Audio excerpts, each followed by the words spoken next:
Assalamualaikum warahmatullahi wabarakatuh. Kita mulakan program kita pada hari ini dengan umur kita Al-Fatihah.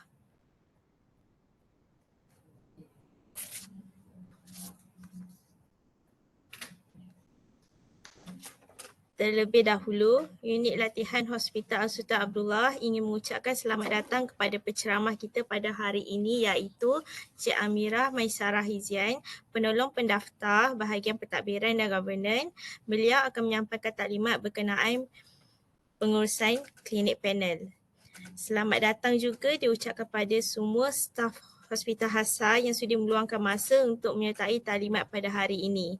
Moga taklimat ini dapat memberi maklumat dan bermanfaat kepada semua staf hospital UiTM. Baiklah, tanpa membuang masa, dijemput Cik Amirah Maisarah Hizian untuk menyampaikan taklimat beliau. Sekiranya ada pertanyaan, puan-puan boleh type di ruangan chat untuk dijawab oleh penceramah kita nanti. Dipersilakan Cik Amirah Maisarah. Bismillahirrahmanirrahim. Terima kasih host bagi Friday pengurusan klinik panel pada pagi ini dan juga tim daripada unit latihan. Tanpa membuang masa, saya perkenalkan diri saya. Saya Amirah Maisarah Miti Hizian, merupakan penolong pendaftar daripada unit pentadbiran, Jabatan Pentadbiran dan Sumber Manusia, dan suka juga untuk saya kongsikan slot pada Friday hari ini iaitu berkenaan pengurusan klinik panel. Okay.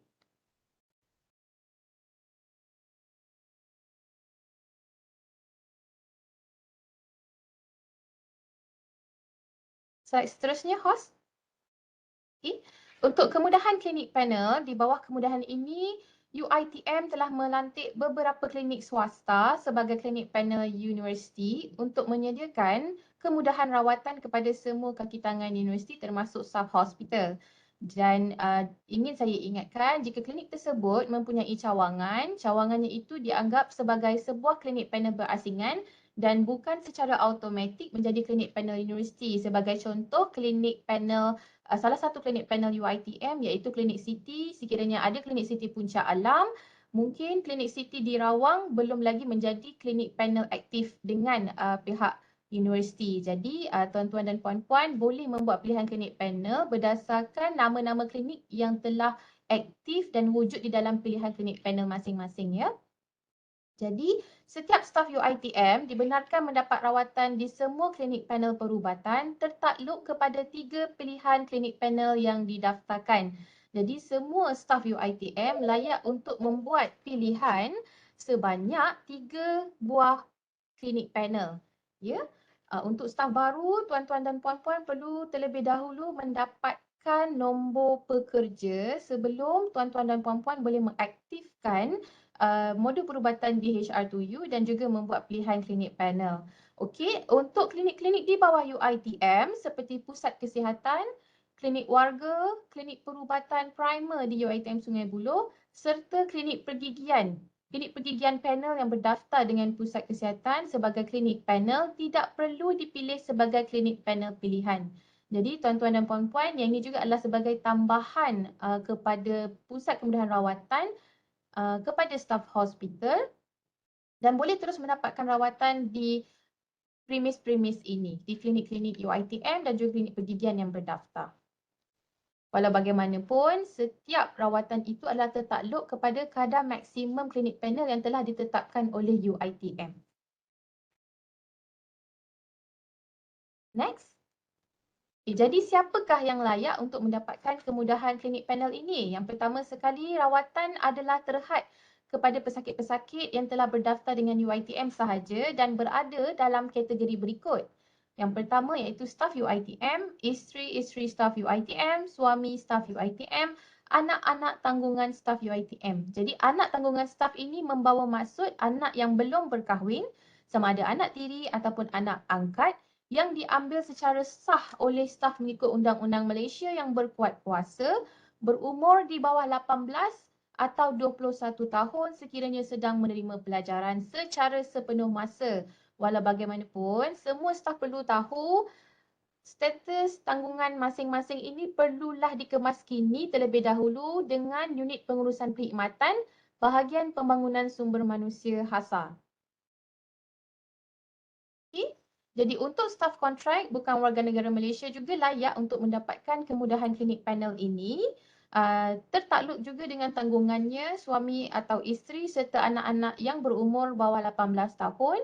Staf lantikan kontrak UiTM adalah tertakluk kepada kelayakan mengikut kontrak yang ditawarkan, manakala bagi staf lantikan kontrak khas atau kehormat hanya layak untuk diri sendiri sahaja dan terhad di pusat kesihatan atau klinik-klinik di bawah UiTM mengikut tawaran kontrak yang ditetapkan.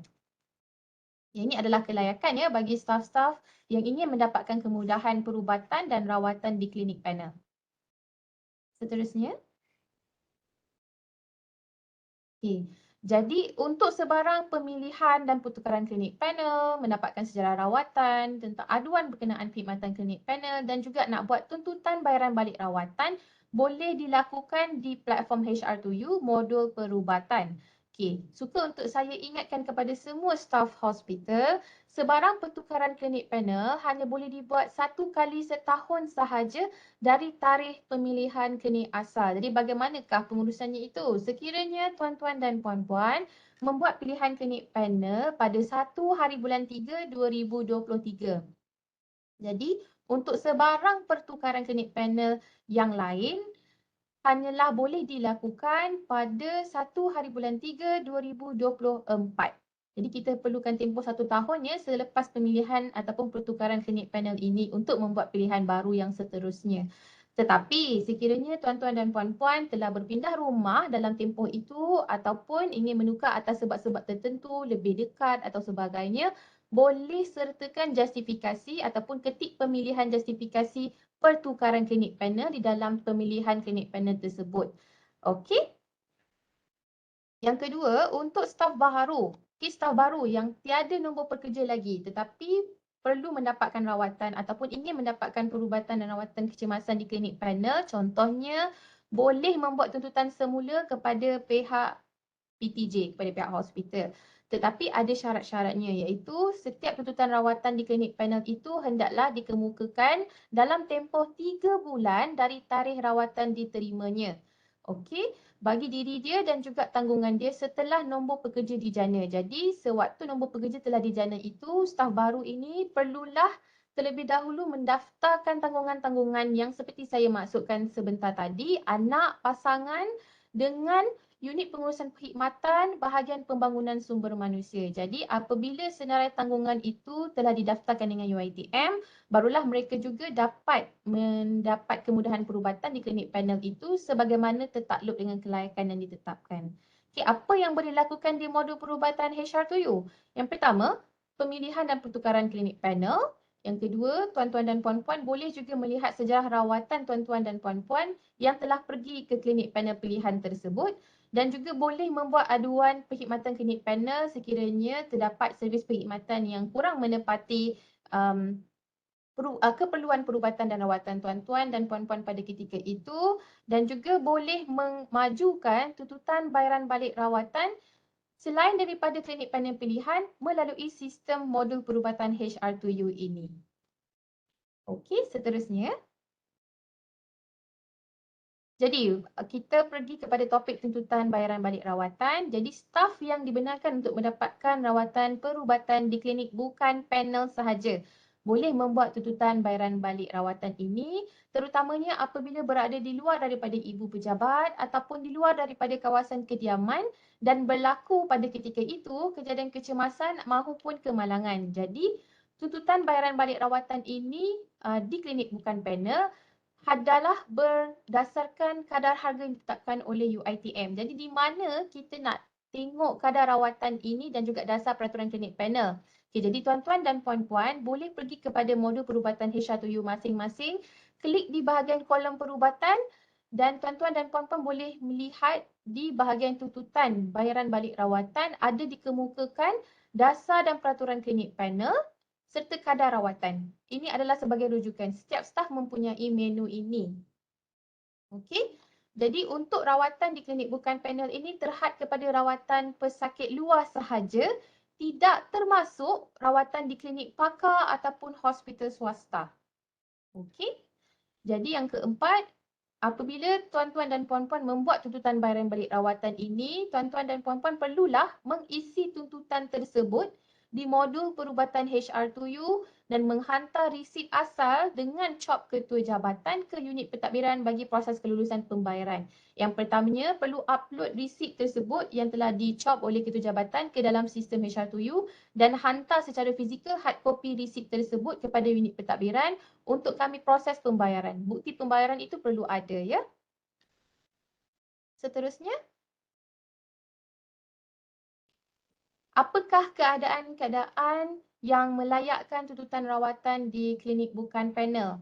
Okey, yang ni ingin juga saya ingatkan sekali lagi, terhad kepada rawatan pesakit luar sahaja, tidak termasuk rawatan di klinik pakar dan juga hospital swasta. Yang pertama adalah berada di luar ibu pejabat, seperti yang saya sebutkan sebentar tadi, staf bertugas di luar ibu pejabat dan ketika itu ditimpa sakit ataupun kemalangan. Seterusnya, klinik pilihan panel tutup, tidak dipilih bagi klinik panel yang beroperasi 24 jam, dibenarkan untuk membuat tuntutan rawatan di klinik bukan panel. Klinik panel jauh daripada kediaman ataupun kawasan. Mungkin pada ketika itu tuan-tuan dan puan-puan pulang ke kampung halaman ataupun bersyuti. Jadi klinik panel pilihan itu adalah bukan di lingkungan yang tuan-tuan dan puan-puan berada di kampung halaman itu atau tempat persyutian, kan? Jadi boleh mendapatkan rawatan di klinik bukan panel di sekitar destinasi yang tuan-tuan dan puan-puan berada pada ketika itu. Jadi sekiranya klinik panel yang dipilih juga tiada stok ubat, klinik pilihan itu tidak mempunyai stok ubat berkaitan dan pesakit perlu mendapatkan surat pengesahan doktor dari klinik panel. Okay, contoh, tuan-tuan dan puan-puan, salah satu klinik pilihannya adalah klinik Siti Puncak Alam sebagai contoh, tetapi klinik Siti Puncak Alam itu tidak menyediakan ubat sebagaimana yang diperlukan oleh pihak tuan-tuan dan puan-puan. Jadi, dan dia ada cadangkan untuk mendapatkan ubat tersebut di klinik luar ataupun farmasi seterusnya, kan? Jadi tuan-tuan dan puan-puan boleh meminta surat pengesahan daripada doktor, a referral letter daripada doktor tersebut berkenaan keperluan ubat itu. Okey, sekiranya berlaku kemalangan ini malang tidak berbau, orang kata. Jadi kemalangan ini tidak dapat kita jangkakan. Dan jika berlaku kemalangan yang boleh mengancam nyawa dan tuan-tuan dan puan-puan terpaksa mendapatkan rawatan di klinik berhampiran, juga boleh mendapatkan tuntutan itu, tuntutan rawatan tersebut di klinik bukan panel. Kes luar 25 km daripada kawasan kediaman dan juga berada di kawasan kampung, boleh membuat rawatan di klinik bukan panel. Memerlukan rawatan segera bagi staf yang mengalami sakit yang memerlukan rawatan segera, boleh pergi ke mana-mana pusat kesihatan berhampiran dan keadaan-keadaan lain bagi kes yang boleh dipertimbangkan dengan mengambil kira kesahihan kes. Seterusnya, okey, jadi apabila tuan-tuan dan puan-puan ingin membuat permohonan tuntutan bayaran balik rawatan, inilah paparan di modul perubatan HR2U yang tuan-tuan dan puan-puan akan lihat. Okey, jadi apabila tuan-tuan dan puan-puan ketik kepada modul perubatan HR2U dan pergi kepada menu tuntutan bayaran balik rawatan, ini adalah paparan yang akan dikeluarkan. Tuan-tuan dan puan-puan boleh membuat pilihan nama klinik tersebut. Ini sebagai contoh, klinik ABC contohnya, alamat perlu diisi dengan lengkap, negara dan negeri mana, subbandar, postcode, tarikh rawatan diterima adalah tarikh yang tuan-tuan dan puan-puan mendapatkan rawatan di klinik bukan panel itu, ya. Ingin saya ingatkan sekali lagi, tuntutan bayaran balik rawatan ni hanyalah untuk rawatan perubatan yang tuan-tuan dan puan-puan dapatkan di klinik bukan panel, selain daripada 3 pilihan klinik panel yang diberikan oleh UiTM itu. Okay, jadi boleh juga membuat pilihan rawatan kepada siapa? Adakah kepada diri sendiri, adakah kepada pasangan ataupun kepada anak-anak. Okey, di sini saya ingin tekankan pentingnya untuk setiap staf mendaftar pasangan dan anak-anak dengan pihak unit pengurusan perkhidmatan bahagian pembangunan sumber manusia hospital. Jadi apabila telah didaftarkan tanggungan-tanggungan tersebut, nama-nama mereka akan dimuat naik di dalam sistem ini. Jadi adalah mudah untuk tuan-tuan dan puan-puan nanti membuat pilihan rawatan kepada siapa sewaktu membuat tuntutan bayaran balik rawatan ini, ya. Dan tuan-tuan dan puan-puan juga setelah itu perlu isi jenis rawatan di dalam tuntutan ini. Okey, sebagai contoh, caj rundingan berapa yang dikenakan, lepas tu apakah jenis rawatan yang diterima, adakah berkenaan rawatan perubatan seperti sakit demam, batuk dan selesema. serta sakit sendi, tulang, sakit kepala dan sebagainya. Isikan juga nama ubat di bahagian ini, di bahagian kolom nama ubat. Okey, dan akhir sekali jumlah tuntutan adalah berapa ringgit. Walau bagaimanapun, kelulusan terhadap tuntutan tuan-tuan dan puan-puan itu adalah tertakluk kepada kadar maksimum klinik panel yang telah ditetapkan oleh UiTM. Seterusnya. Okay. Jadi di sini jumlah tuntutan tuan-tuan dan puan-puan boleh isikan jumlah keseluruhan, nombor resit bagi resit rawatan perubatan yang diterima di klinik bukan panel tersebut hendaklah juga diisi. Isikan juga sebab mendapatkan rawatan di klinik panel bukan pilihan atau klinik bukan panel. Boleh pilih kepada menu yang telah ditetapkan. Resit rawatan ini perlu di-upload ya. Format mestilah dalam bentuk PDF, dokumen ataupun dalam bentuk gambar. Boleh uploadkan di sini. Walau bagaimanapun perlu mendapatkan cop pengesahan ketujabatan terlebih dahulu pada resit rawatan tersebut dan muat naik ke dalam sistem. Resit itu ingin sekali saya ingatkan hantar kepada pihak unit pentadbiran. Jadi urustia klinik panel PTJ bagi Hospital Sultan Abdullah UiTM adalah unit pentadbiran di Aras 10. Okey, dan perlu klik saya mengakui bahawa semua kenyataan yang diberikan adalah benar dan hantar kepada dalam sistem modul HR2U itu. Okey, di-scan saja. Dan ini adalah tuntutan bayaran balik rawatan.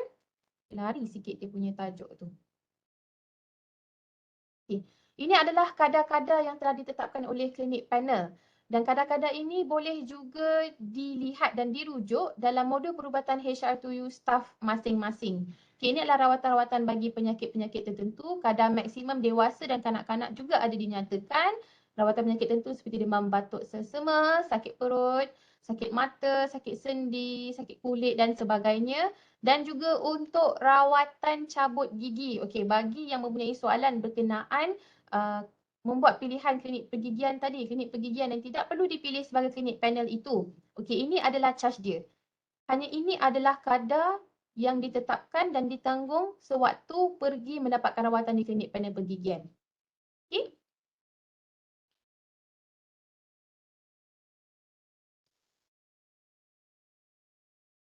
Okey, sekian saja taklimat ringkas daripada saya berkenaan pengurusan klinik panel. Saya buka kepada soalan daripada staff. Baiklah, seterusnya kita buka untuk sesi soal jawab. Sekiranya ada pertanyaan boleh type di ruangan chat. Okey, di sini ada soalan. Salam Puan Amira, saya ada soalan. Jika nak buat tuntutan di atas charge lebihan daripada klinik panel, boleh ataupun tidak? Ini adalah klinik panel ya. Maksudnya tuan-tuan dan puan-puan staf ini adalah mendapatkan rawatan di klinik panel tapi perlu di-charge juga dengan klinik panel. Itu ke maksudnya?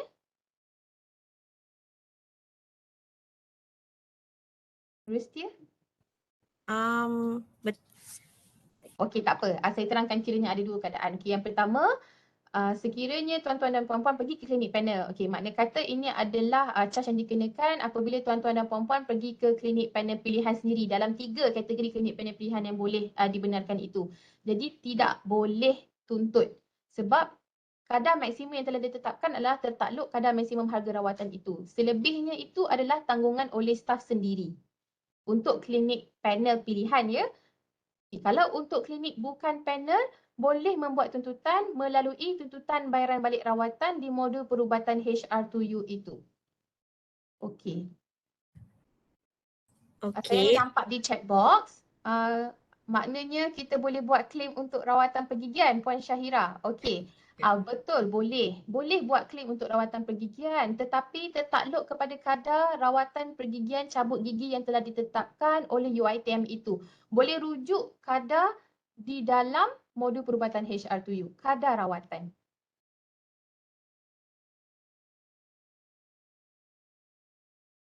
Okey, di mana saya boleh hantar resit untuk claim? Boleh hantar kepada pihak unit pentadbiran di Aras 10. Puan Sheila. Okay, Puan Azilah boleh sharekan slide ni? Boleh. Urus seti kita akan letakkan recording ni dalam YouTube ya? Ya betul. Betul. ada lagi soalan tapi rasanya soalan yang sama rasanya sebab mengenai Klaim untuk claim untuk rawatan rawatan pergigian. gigian. Ada lagi satu, kalau pergi dental UiTM Sungai Buloh, kita kena bayar dahulu dan boleh claim juga ke? Adakah klaim itu tertakluk kepada kadar yang ditetapkan UiTM? Cabut gigi. Puan Lisha.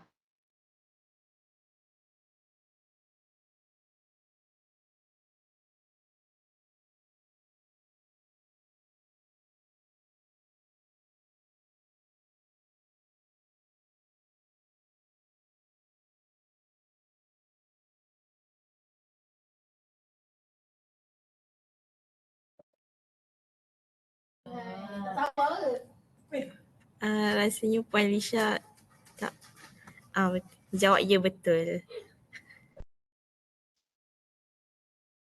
Puan Lisha, yang ni saya perlu rujuk dengan lebih detail lah. Boleh tak Puan hubungi saya?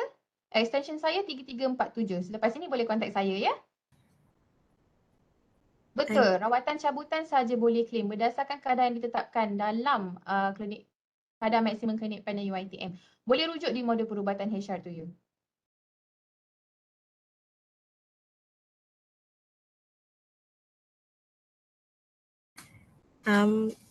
Rasanya tiada lagi apa-apa persoalan. Okey. Nampaknya program kita telah sampai ke penghujungnya. Pihak unit latihan ingin mengucapkan ribuan terima kasih kepada Cik Amirah Maisarah Hizian di atas kesediaan untuk berkongsi maklumat berkenaan pengurusan klinik panel pada hari ini. Moga taklimat yang disampaikan bermanfaat kepada semua staf HASA dan terima kasih juga diucapkan kepada semua staf HASA yang menyertai taklimat pada hari ini. Pautan jam latihan akan diberikan di ruangan chat. Kita akhiri program kita pada hari ini dengan tasbih kafarah dan surah Al-As. Terima kasih Cik Amirah Maisarah. Terima kasih semua. Assalamualaikum.